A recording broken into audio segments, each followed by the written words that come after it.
Castilla y León continúa estrechando lazos con otras comunidades. A la cumbre de la semana pasada en Santiago se une hoy un encuentro bilateral de Alfonso Fernández Mañueco e Isabel Díaz Ayuso.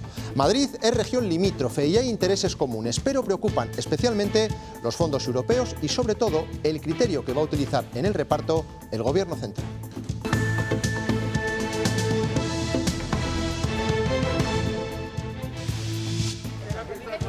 Después del temporal no ha llegado la calma, sino el deshielo. Y estas son las consecuencias. Ríos desbordados, carreteras y pueblos inundados y vecinos que han tenido que ser desalojados de sus casas. El norte de Burgos ha sido la zona más afectada de la comunidad. Buenas noches. Los ríos Nela y Engaña han puesto en alerta a las localidades de Las Merindades y la Guardia Civil se ha tenido que emplear a fondo durante toda la jornada para garantizar la seguridad de los vecinos. ¿Cómo está ahora la situación en la zona? Leticia Gutiérrez. En estos momentos el caudal del río Nela en Villarcayo sigue ascendiendo. Se sitúa en 3,63 metros, muy cerca del récord histórico que alcanzó el caudal de este río en el 2019. El ayuntamiento pide precaución a los vecinos, la zona está cortada y veremos a ver cómo transcurre la noche en Villarcayo. Esta mediodía estaba en el río y se veía cómo venía para acá. ¿De qué manera? No hace mucha gracia que se te meta el agua en los portales o en las lonjas. Prevemos como mínimo que durante las 2 próximas horas va a seguir aumentando. Las comunidades gobernadas por el PP tienen sospechas sobre el reparto que hará el Gobierno de los fondos europeos. Hoy Alfonso Fernández Mañueco se ha reunido con Isabel Díaz Ayuso en Madrid y ha pedido una sectorial que aclare la distribución de estas ayudas. Daniel de la Fuente. Sí, tanto Isabel Díaz Ayuso como Alfonso Fernández Mañueco han sido muy críticos en ese reparto de los fondos europeos. Aseguran que hay ocultismo y sectarismo en esa distribución de los fondos y quieren que se convoque una conferencia sectorial cuanto antes para explicar los objetivos y los criterios. Comunidades autónomas que tienen gobiernos similares al del Partido Socialista están privilegiados en el reparto de los fondos europeos. Utilizar los fondos de todos los ciudadanos, más de 50.000 millones de euros para hacer campaña para el gobierno nos parecería gravísimo.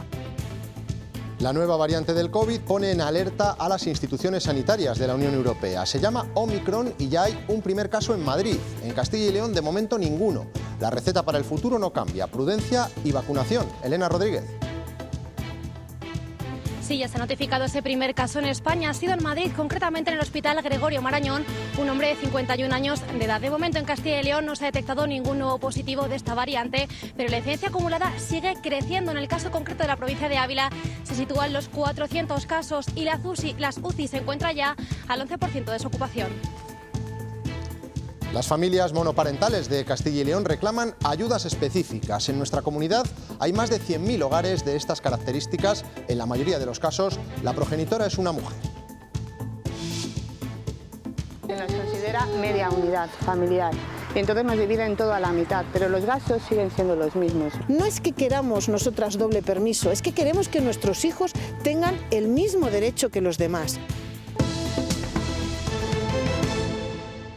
Las comunidades gobernadas por el Partido Popular no se fían del criterio que va a utilizar el Gobierno central en el reparto de los fondos europeos. Sospechan que no será equitativo y que beneficiará a las regiones socialistas en detrimento de las del PP. Hoy lo han denunciado los presidentes Ayuso y Mañueco en Madrid. Daniel de la Fuente. Sí, ambos presidentes autonómicos han sido muy críticos con el Gobierno de España y aseguran que hay un trato de favor hacia las comunidades autónomas que están gobernadas por los socialistas. Aseguran que hay ocultismo y sectarismo en ese reparto de los fondos y que falta mucha información. Por eso piden que se convoque una conferencia sectorial cuanto antes. Hoy en esta reunión también se ha renovado un convenio de colaboración del año 2008 que afecta sobre todo a las provincias limítrofes entre la Comunidad de Madrid y Castilla y León para que sigan disfrutando de los servicios públicos. En las próximas semanas, Castilla y León y Madrid actualizarán su protocolo de colaboración firmado en 2008.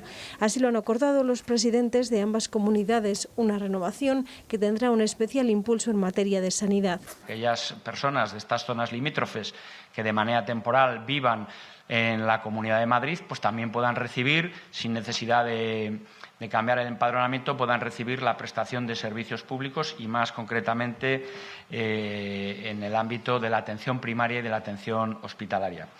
Reunión en Madrid en la que también han reclamado al Gobierno más transparencia en la gestión de los fondos europeos. No tenemos apenas información, al menos las administraciones del Partido Popular. Se nos está ocultando información, claramente. Sospechan, dicen, que se están repartiendo de manera arbitraria y que se vayan a utilizar para otro plané.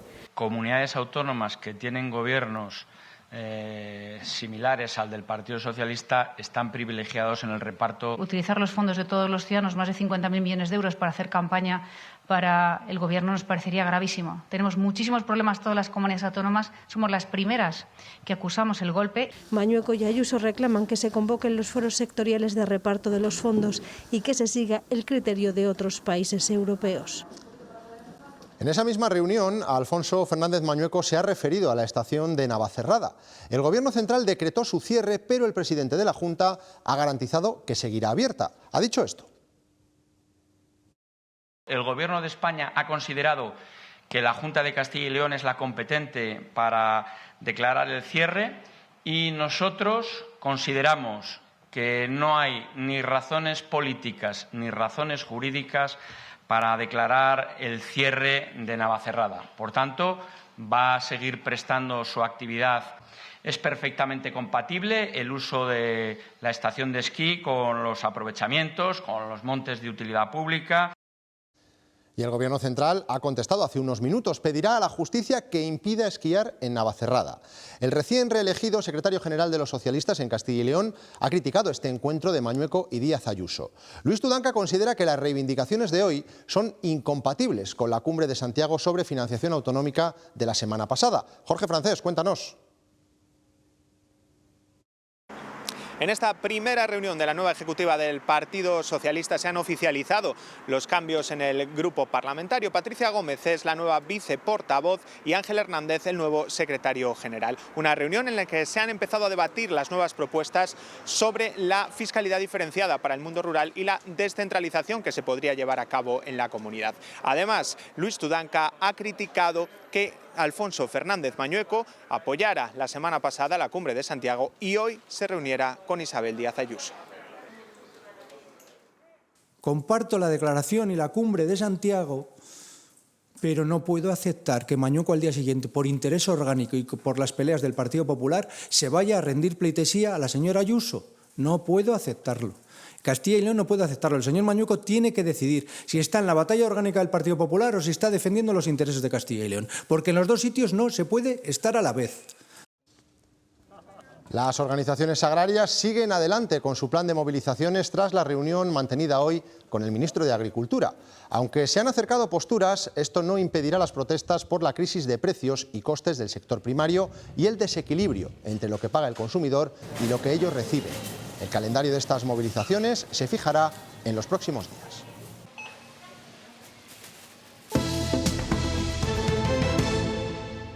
Malas noticias para nuestros bolsillos. Los precios no dejan de subir. El IPC adelantado de noviembre ha batido todos los récords. No se producía algo así desde 1992. Ha sido la mayor subida en 29 años. Los grandes culpables han sido la alimentación y los combustibles. De confirmarse este incremento, las pensiones subirán en enero un 2,5%.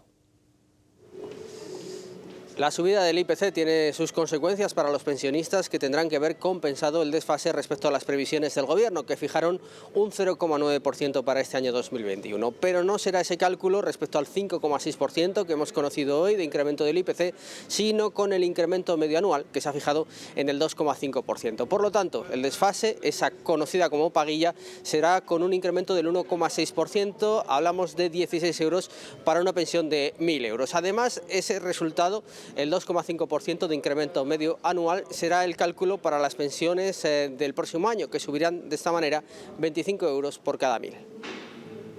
Hombre, yo si subir mejor, será, ¿no? Para todo eso, digo yo. Lo veo bastante bien. Lo que no sé es de dónde va a salir todo ese dinero, porque va a representar muchísimo dinero. Insuficiente. Totalmente. Sobre todo los que tenemos pensión bajita. Ya somos mayores y lo que nos quieran echar. Creo que hay que, según suben los precios, según se ha puesto la gasolina, la luz y todo, creo que es una subida normal. Y el precio de la luz cierra noviembre con su segundo máximo histórico. Este martes superará los 274 euros el megavatio hora, aunque entre las 7 de la tarde y las 10 de la noche estará por encima de los 300. De este modo, noviembre será el segundo mes más caro de todos los tiempos, con un precio medio de 194 euros el megavatio hora, solo superado por octubre, donde se llegó a 200.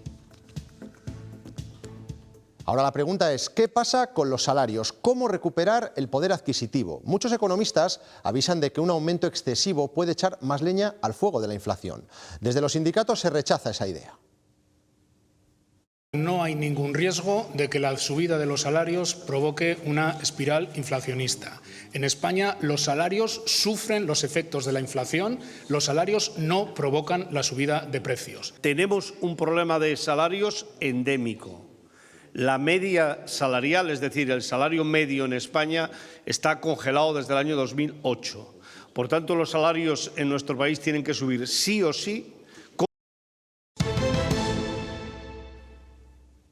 Aumentan los casos, crece la controversia con nuevas variantes y ante todo la clave sigue siendo vacunar.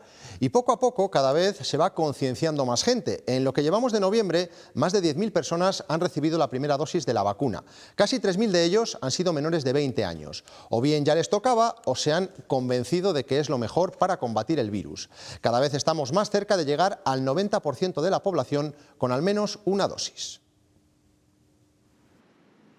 Salamanca es la provincia de Castilla y León con más personas vacunadas. Más del 87% cuenta con al menos una dosis contra el COVID, cuando la media de Castilla y León es de cerca del 84%. La situación de la pandemia en las últimas semanas, con ese aumento del número de casos y también esa posible implantación del pasaporte COVID, han hecho que muchas de esas personas que eran reticentes al final opten por vacunarse. A eso se une también la aparición de esa variante sudafricana de la Omicron. Por eso las autoridades insisten, es necesario vacunarse. Yo estoy relativamente tranquila porque tenemos una tasa de vacunación muy alta en nuestra comunidad. Tenemos a nuestras personas mayores en los que ya se está empezando a poner ya la tercera dosis y además a mucha velocidad. España ha registrado esta tarde el primer caso de la variante Omicron. Se ha detectado en este hospital, el Gregorio Marañón de Madrid.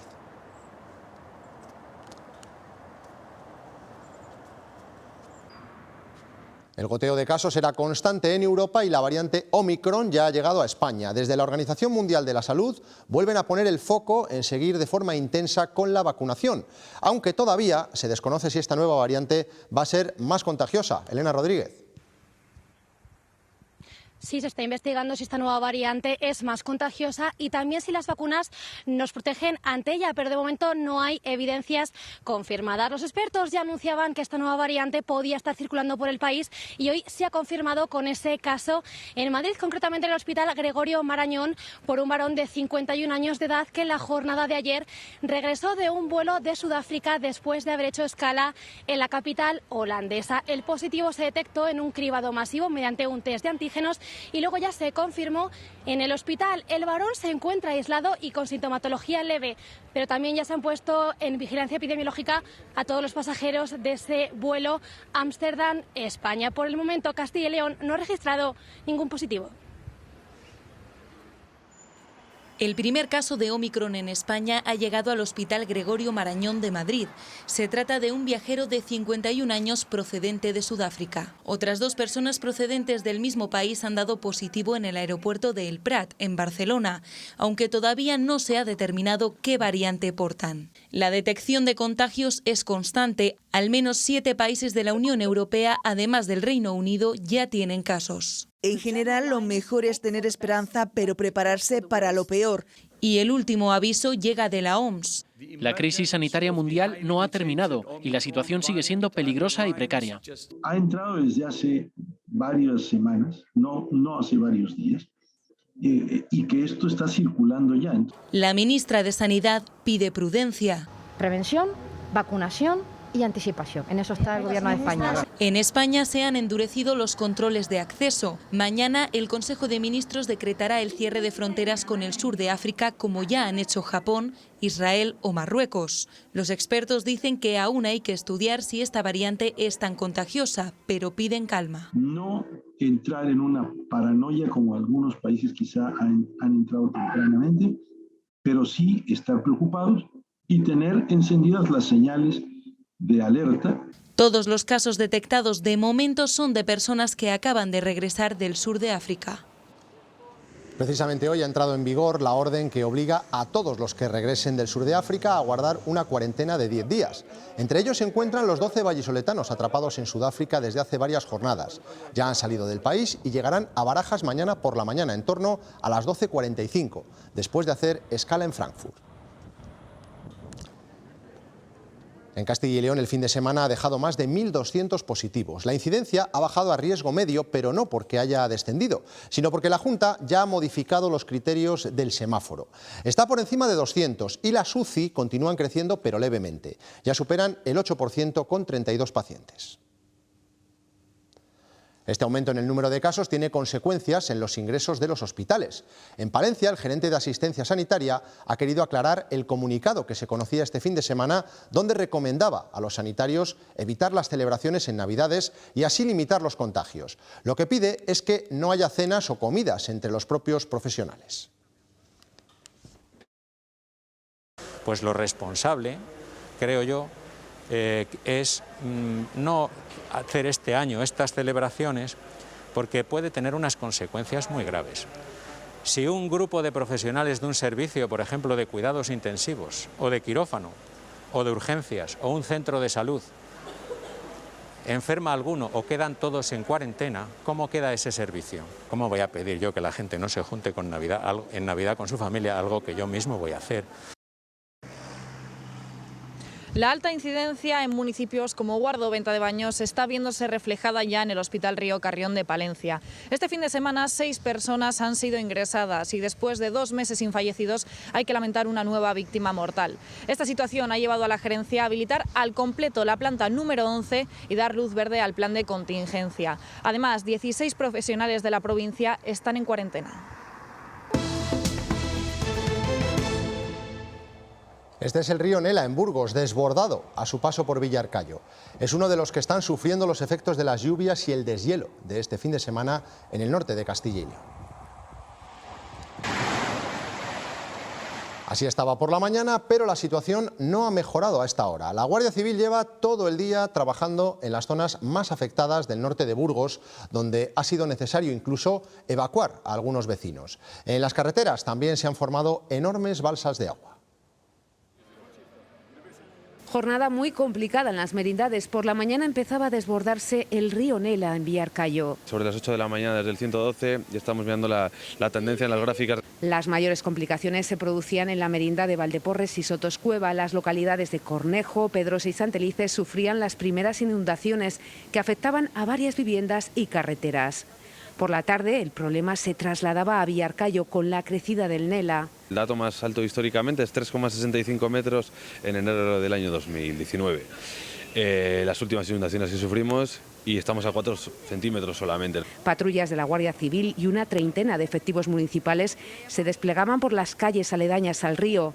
Así está en las calles de Villarcayo, una situación que era previsible después de que esta mañana se desbordara el río Nela como consecuencia de la nieve caída en las últimas horas y también las fuertes lluvias. Ahora desde el Ayuntamiento piden responsabilidad a los vecinos, precaución y que esta noche lo pasen lo más tranquilos posible. En cuanto remita, pues trabajaremos muy duro para restablecer cuanto antes la situación actual y hacer una valoración de daños. Los vecinos están acostumbrados a estos episodios. El agua llega otros días hasta ahí adelante. No hace mucha gracia que se te meta el agua en los portales o en las lonjas. En este y otro municipio de las Merindades, ayer se quedaban sin luz por culpa del temporal. Hoy no van a poder ver esta noticia en sus televisores porque no tienen conexión. La borrasca Arwen deja este panorama también en el País Vasco. El desbordamiento de los ríos Cadagua y Nervión ha afectado a Vizcaya y sobre todo a las localidades de Sodupe, Alonsotegui, Basauri y Bilbao, donde hasta 2.000 vecinos se han quedado sin luz. En Cantabria se han desbordado el Asón y el Pas, aunque la atención se centra sobre todo en los ríos Saja y Ebro, que podrían verse afectados por el deshielo. Dentro de que la situación es complicada y estamos preocupados, no hay ninguna desgracia personal y están trabajando a plena efectividad todos los servicios de Cruz Roja, Guardia Civil, Protección Civil. Tenemos todos los medios en funcionamiento. El descarrilamiento de un tren de mercancías entre Asturias y León ha provocado cortes en el tráfico ferroviario durante todo el día de hoy. Se han visto afectados varios Alvia y los pasajeros han tenido que utilizar el transporte por carretera para llegar a su destino. Tras el descarrilamiento de un tren de mercancías a la altura de la localidad asturiana de Puente Los Fierros, uno de los túneles de la línea convencional que une León con Gijón ha quedado completamente taponado. Así, Renfe ha establecido un sistema de transporte por carretera para las líneas que unen Gijón y Oviedo con León. Esperan restablecer el tráfico ferroviario en los próximos días en cuanto se despeje la vía.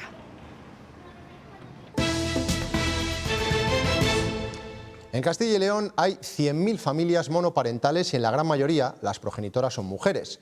Denuncian por un lado la ausencia de ayudas específicas de la Administración y por otro que muchas de las subvenciones a las que sí pueden acceder se recortan en sus casos en porcentajes elevados. Elena siempre soñó con formar una familia. Llegó un momento en el que parece que en vez de buscar pareja estaba buscando un padre. Decidió entonces ser madre soltera por elección. Hoy tiene 3 hijos y es familia numerosa.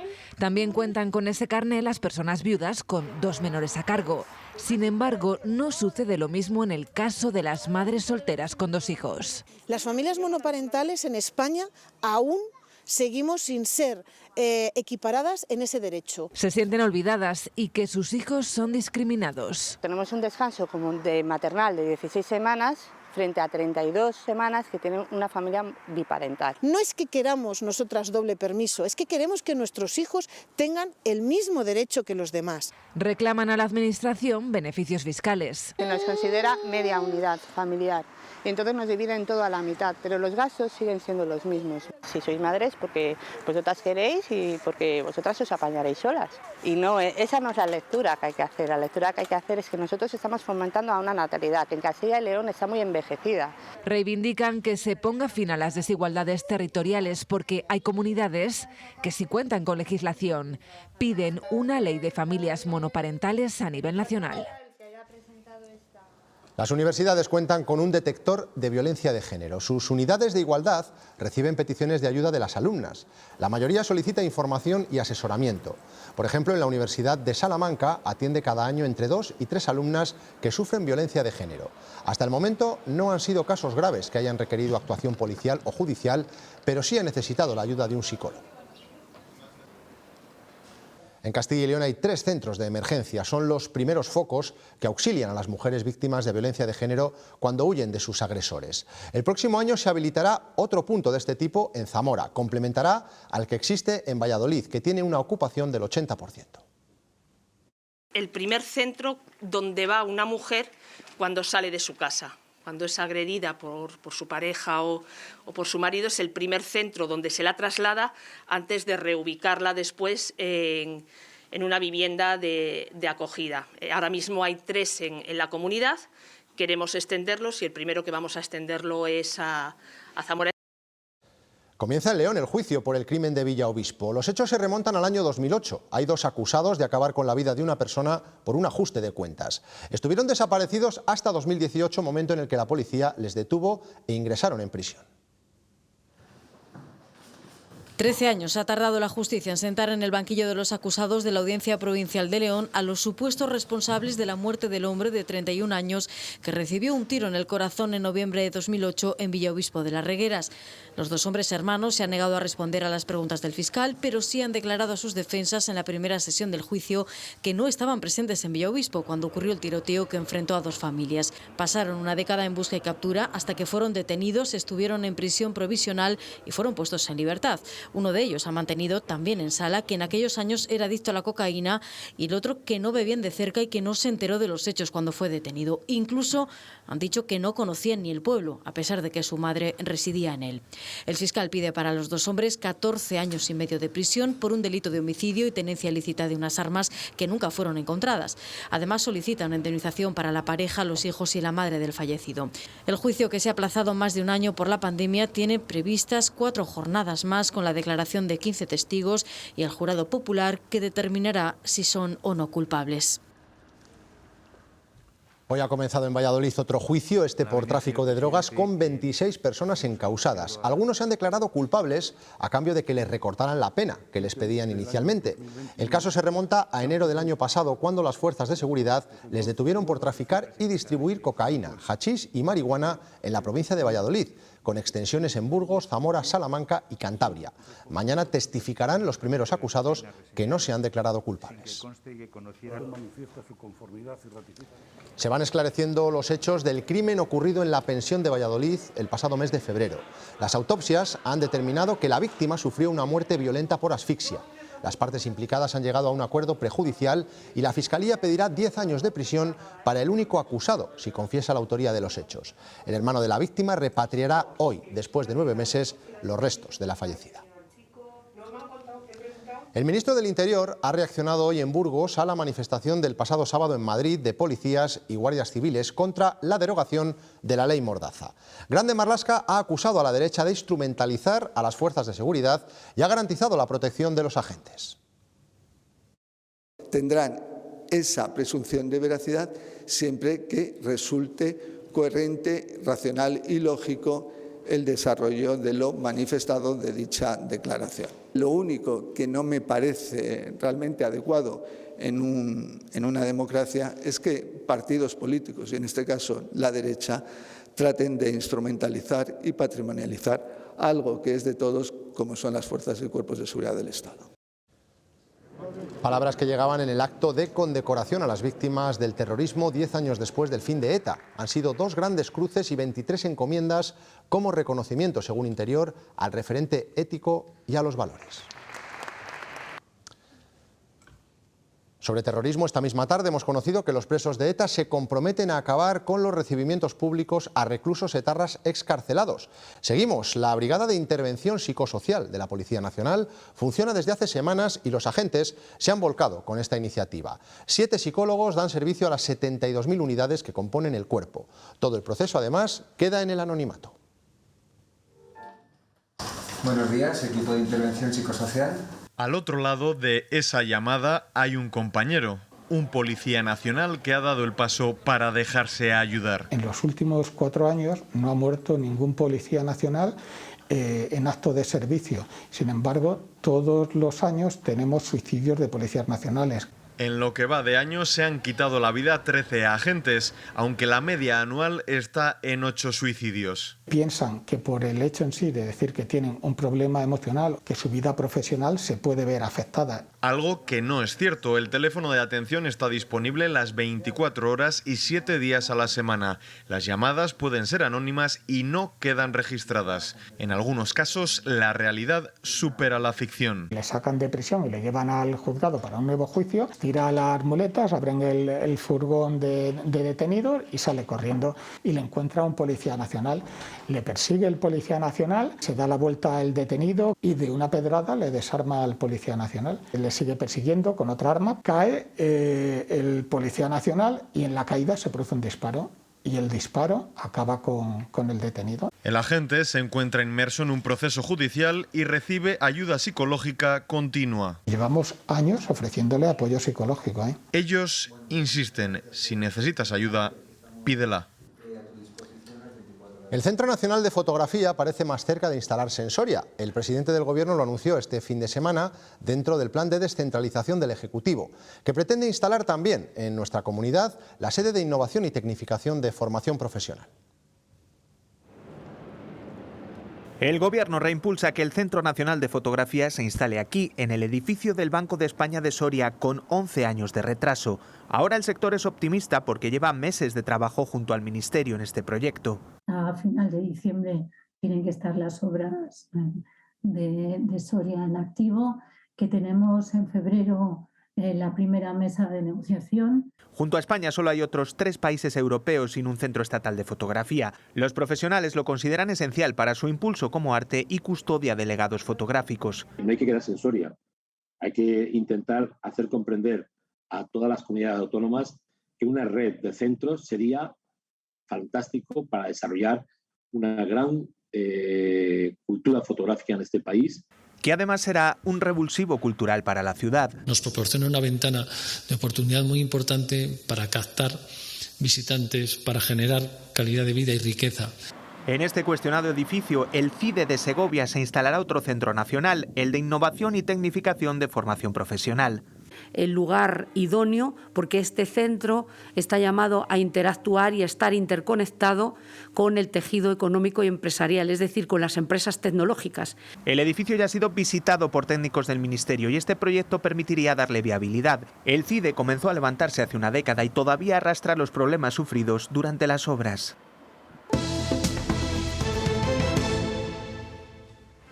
El buen patrón de Fernando León de Aranoa puede convertirse en la gran triunfadora de los premios Goya. Cuenta con 20 nominaciones, supera las 19 de Imanol Uribe con días contados. La otra favorita es Maisabel, de Itziar Bollaín, que aspira a 14 estatuillas. La producción Un blues para Teherán, del salmantino Javier Tolentino, está nominada a Mejor Película Documental. Y el trabajo vallisoletano, Daila, Cine y Olvido, opta al Goya a Mejor Corto Documental. Los premios del cine español se van a entregar el 12 de febrero en Valencia.